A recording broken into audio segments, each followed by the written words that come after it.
Hi,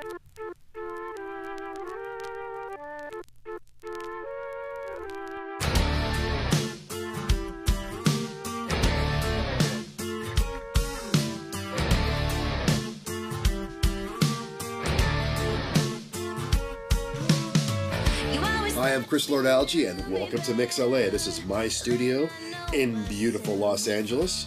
You are here with me at the CLA Song Competition. We are here at the wrap-up. We've picked the winners. We've mixed the song. We're going to discuss the process of doing the mixing for the winner of the CLA Song Competition.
Talk about what made the song, appealing to me. I was really impressed, A, with her vocal and the way she told the story, and also by the band and the production.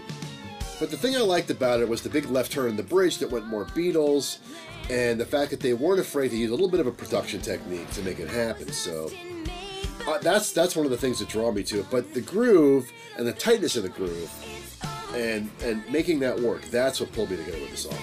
Let's talk about how I changed their mix. The first thing is the vocal clarity and how clean I can get it in the track, and how I can get it so it's not too affected, but affected enough where it's exciting.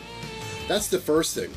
The second thing is just what I naturally go for drum-wise. I have a certain way I hear the drum bass package. So I took their samples, I added my samples, their live drums, what I normally would do. And the good thing is that by having the recording be good to begin with, it was really helpful. And then just the guitar approach and the dynamic approach to the song, I took a little bit differently than what they were doing. My stuff is max pan. It's like there's nothing kind of in the middle. It's just have the vocal, kick, and snare and bass. I need it to be exciting like stereo. You got two speakers, man. Spread it.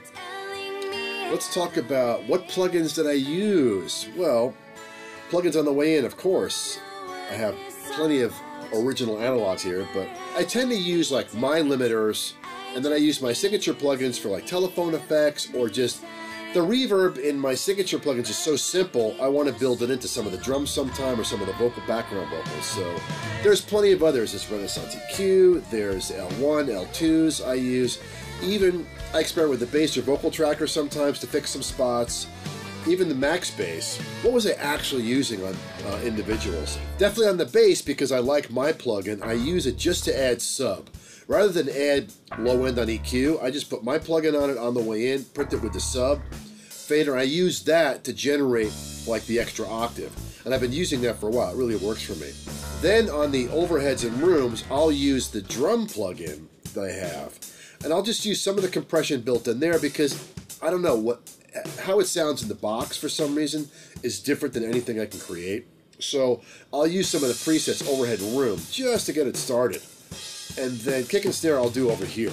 Then let's get to the vocal. I'll definitely use my Bluey and an L2 on top of it, just lightly tapping it. Now, you'll ask, well, you got the original Bluey in your room, why using it on the way in? Well, it kind of makes it have more of an analog sound, plus the L1 just compacts it and gives me more upfront gain. So I think on the vocals I use the API EQs also, just to roll off a little bit of 100, add a little 5K. And I think on the backgrounds on this, I actually used the Helios, because I'm pretty hooked on that. And the thing about that is that the frequency curve is different than anything I have. So when I just add top on it, it sounds different than the console. I can't recreate that. And it has this low mid effect, because that's the way the desk was, that it has a weird curve, and I can't really cop that with anything else. So it really makes an upfront thing with the low mids and the backgrounds. And then the top end is just different than the 8K or the 5K or the 3K that I could boost off the desk. So I definitely use that on the backgrounds, and I kind of use it a lot. I use that. Sometimes I'll use it on keyboard, strings, or drums because the EQ is so different. So yeah, Helio's got to play on that song for sure. There's no, okay, push these faders up, EQ it that way. No, there's no technical answer for it. The answer is, when you hear a song on the radio and it does something, make the song you're mixing do that. When you hear a song you like that goes wow, well, make yours go wow.